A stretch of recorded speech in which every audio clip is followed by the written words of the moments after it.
यस्य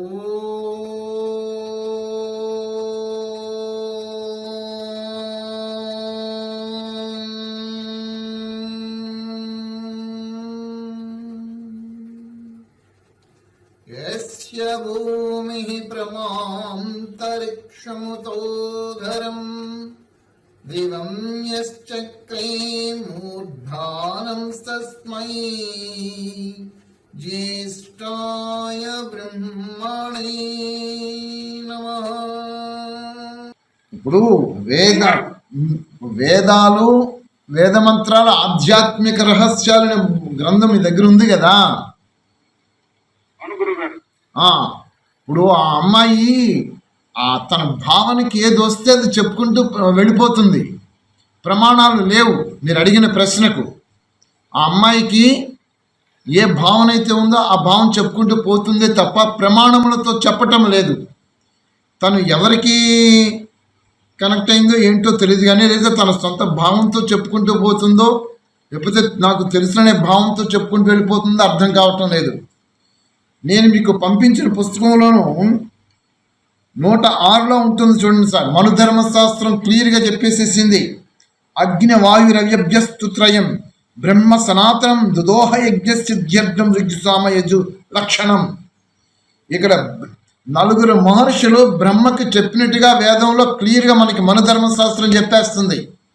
వేదాలు అనేటటువంటివి నలుగురు మహర్షులకు చెప్పారు. వారు సమాధి స్థితిలో దానికి ప్రమాణములు వేదములో ఉన్నవి. అలాగనే మీకు ఋగ్వేదంలో కనబడుతుంది 17:20లో మనుధర్మశాస్త్రంలో కనబడుతుంది. ఇంకా చాలా ప్రమాణాలు చూపించుకుంటూ వచ్చాం. అధర్వేదంలో 17:20 క్లియర్గా ఉంది. కాబట్టి నలుగురు మహర్షులకి వేదాలు చెప్పేసేసి ఈ నలుగురు మహర్షులు 4 దిక్కులుగా పోయి ప్రచారం చేశారు అనేది ఎక్కడా కూడా లేదు. ఆ అమ్మాయి భావన ఆ విధంగా ఉంది. ఆ భావం తాను చెప్తుంది. అది పూర్తిగా అసత్య ప్రచారము, అలాంటిది కూడా లేదు. నలుగురు మహర్షులకి వేదములు పరమాత్మ చెప్పారు. మనుధర్మశాస్త్రం అగ్ని వాయు రవిరభ్యస్తుత్రయం బ్రహ్మ సనాతనం క్లియర్గా ఉంది. బ్రహ్మకి చెప్పినట్టుగా దుదోహ యజ్ఞసిద్ధ్యర్థం ఋగ్సామ లక్షణం చెప్పుకుంటూ వచ్చేసింది. యజుస్సామ లక్షణం వచ్చేసింది. అంటే పరమాత్మ 4 వేదములు 4 మహర్షులకు చెప్పినట్టుగా చాలా క్లియర్గా కనబడుతున్నది. యస్మాదృచోపాతక్షం అని చెప్పేసి మళ్ళీ 17:20లో కనబడుతుంది. యస్మాదృచో అపాతక్ష కథమహస్విదేవ నహ అని చెప్పి సహ అని చెప్పేసి మళ్ళీ చెప్తుంది అక్కడ. ఋగ్వేదములో యజుర్వేదము, సామవేదము, అధర్వవేదము, అగ్ని, వాయువు, ఆదిత్య, అంగీరస అనే మహర్షులకి 4 వేదములు చెప్పారు. 4 వేదములు వాళ్ళు సమాధి స్థితిలో గ్రహించారు. ఆ సమాధి స్థితిలో గ్రహించిన 4 వేదములను బ్రహ్మ అనే ఋషికి తిరిగి వీళ్ళు శృతుల ద్వారా వినిపించారు.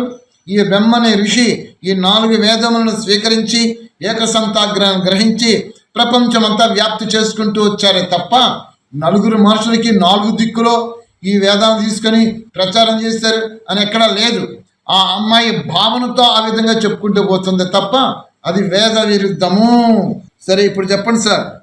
సామవేదము 140 పేజీల మంత్రం కనబడుతుంది సార్. ఇచ్చట మత్స్య పదము అభిప్రాయముతో కూడి ఉన్నది. మనుష్యులు మరణ ధర్మము కలవారు. మృత్యువు చేతిలో ఎప్పుడు పట్టుపడగలరో తెలియదు. అవునా యజ్ఞకర్మనచుటకు అగ్నిని ప్రజ్వలితమనొచ్చునట్లు ఈ జన్మనందే యోగాభ్యాసముచే హృదయములో పరమాత్మను ప్రకాశపరుచుకొని జీవితకాలమంతయును అగ్నిహోత్రము మరియు సమాజ సేవ మున్నగు కార్యక్రమాలను అనర్చుచుండవలెను. పరమేశ్వరుని సాక్షాత్కారమనర్చుకున్న పిదప మరల కర్మలతో ప్రయోజనమేమి అని తలచవలదు. ఎలన కర్మలను నడుచుతూనే 100 సంవత్సరములు జీవించు కోరిక కలిగి ఉండవలెను. ఇది యజుర్వేదంలో 40వ మంత్రం 40వ సూక్తం 2వ మంత్రంలో కూడా చెప్పబడింది. ఇదే వైదిక మార్గము అని కూడా చెప్పబడింది సార్. అంటే ఇక్కడ ఏ రకంగా వస్తుందంటే ఏదో కర్మలు చేసేసారు కదా అయిపోయింది, పరమాత్మను నేను దర్శించుకున్నాను అని కూడా ఉండడానికి వీలు లేదంట. కర్మలు చేస్తూనే ఉండాలి, అకర్మగా ఉండిపోవడానికి వీలు లేదు. నిత్యమును కర్మలు చేస్తూ ఉండాలి. అదే తమరు చెప్పినట్టుగాను కర్మ ఫలితాన్ని ఆశించకుండాను పరమాత్మకేమో ఆ ఫలితాన్ని విడిచిపెట్టేస్తూ మనం కర్మలను అన్నటువంటి ఆచరిస్తూ ఉండాలి. దానికి ఇక్కడ వేషాలంకారంలో చెప్పుకుంటూ వచ్చారన్నమాట. యజ్ఞకర్మను నచ్చడానికి అగ్నిని ఎలాగైతే ప్రదర్శిస్తూ చేస్తుంటాము, ఈ జన్మలోనే ఇంకా వేరే జన్మలు తీసుకోకుండా ఈ జన్మలోనే నేను చేస్తాను అనేటువంటి ఒక దృఢ సంకల్పంతో యోగాభ్యాసాన్ని హృదయంలో అభ్యసిస్తూను పరమాత్మని ప్రకాశపరుచుకొని నిండు 100 ఏళ్ళు ఉండాలన్నటువంటిది ఉండాలే గాని నాకు ఇంకా కర్మలు నడచాల్సిన పని లేదు అని చెప్పి పక్కన పెట్టేయడానికి కూడా వీలు లేదన్నట్టుగా ఇది భావం ఇస్తున్నట్టు ఉంది సార్. Right sir. అయ్యా సుబ్బయ్య గారు ఏం చెప్తారా సార్? Okay sir. ఈ మృత్యువు ఎప్పుడు వస్తుందో మనకి తెలియదు. మనం అందరం మత్స్యలోకంలో ఉన్నాం కనుక అగ్నిని యజ్ఞంలో అగ్నిని ఎలా ప్రజ్వలం చేస్తాం, మనలో కూడా పరమాత్మని ప్రజ్వలింపజేసుకుని యోగాభ్యాసంచే ఆ ప్రజ్వలింపజేసిన సమాజ సేవ కూడా చేయాలి. అంతేగాని ఏదో భగవంతుని సాక్షాత్కారం చేసుకున్నామని ఆగిపోకూడదు. కర్మలు చేస్తూ 100 సంవత్సరాలు బతకాలని పరమాత్మ చెప్తున్నాడు. ఇది వైదిక మార్గం. వైదిక మార్గం అంటే ఏంటో బాగా అర్థమయ్యేట్టుగా దీనిలో చెప్పారు. వైదిక మార్గం అంటే రోజు యజ్ఞం చేయాలి, సమాజ సేవ చేయాలి, 100 సంవత్సరాలు కర్మ చేస్తూ బతకాలి. ఇదే వైదిక మార్గం అని పరమాత్మ మనకి దీంట్లో బోధిస్తుంది. ప్రియ ప్రేక్షక మహాశయులు, నా ఆత్మ బంధువులు, పరమాత్మ చాలా నిర్దుష్టమైన ప్రమాణములతో జ్ఞానాన్ని మనందరికీ అందించాడు. కొంతమంది కుహానవాదులు వికృత చేష్టలతోటి, విపరీత భావాజాలముతోటి, విపరీత అర్థాలతోటి వేద జ్ఞానాన్ని వక్రీకృతం చేసి వాళ్ళ మనోభావాలని వాళ్ళ యొక్క భావాజాలంతో గలుపుకొని దానికి మళ్ళా వేదాలని కొన్ని మంత్రాలను తీసుకొని ప్రజల మధ్యకి వివిధ వికృత చేష్టలతో ప్రజలను వంచింప చేస్తూ సద్ధర్మము నుంచి వైదిక ధర్మము నుంచి వంచిస్తూ వాళ్ళ మతాలను ప్రబలం చేసుకుంటూ పోతున్నారు. మొత్తం వ్యవస్థలాగా తయారైపోతుంది.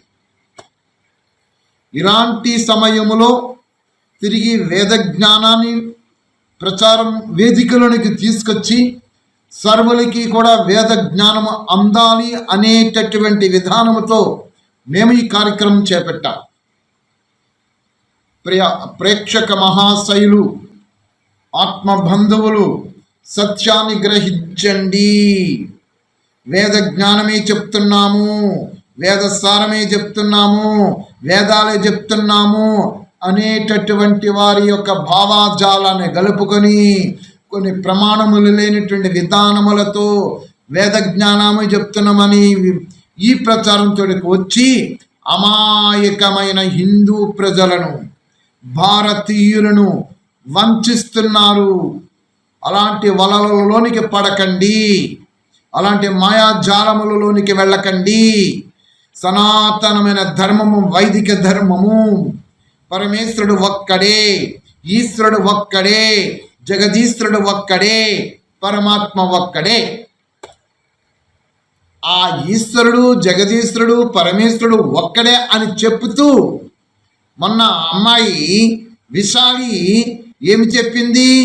దానికి నామము ప్రణము ఓం అని చెబుతూ ఈ ఓం అనే నామాన్ని తీసుకొని యెహోవాకి వర్తిస్తుంది, అల్లాకి వర్తిస్తుంది అని ఓం నామాన్ని అక్కడ ఖురాన్లో చెప్పబడేటటువంటి వారి అల్లా వారికి, ఆ బైబిల్లో చెప్పబడేటువంటి యెహోవారికి ఇద్దరికి కలిపి ముడిపెట్టేసేసి వేద జ్ఞానం ఇక్కడ కలిపి చెప్పేస్తుంది ఆ అమ్మాయి.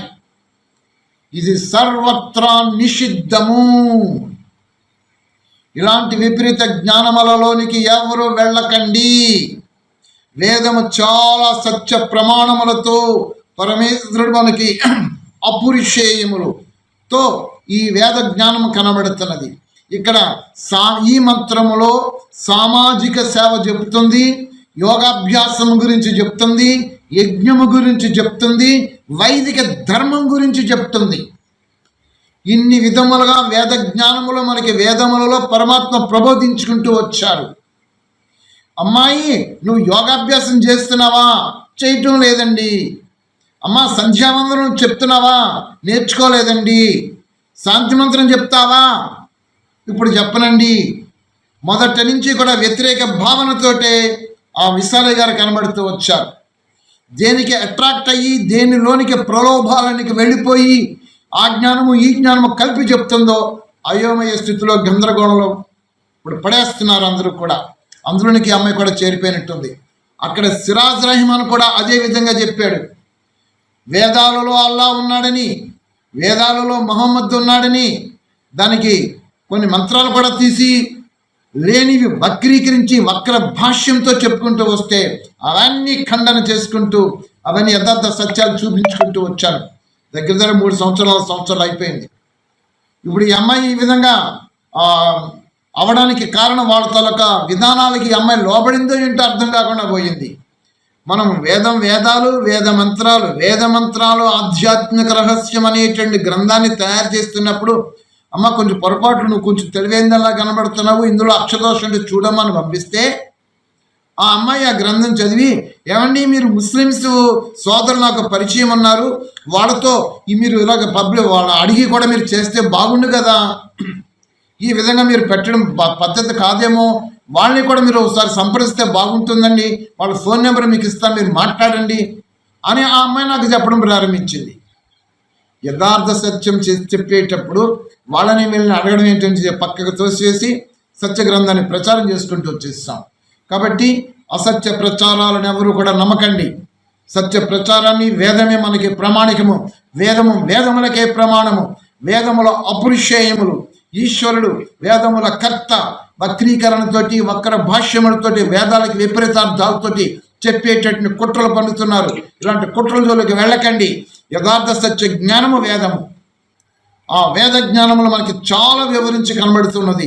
ఈ మంత్రములో మానవ జీవన విధానానికి కావలసినటువంటి పద్ధతితో చక్కగా వివరించుకుంటూ చెప్పుకుంటూ వచ్చేసారు.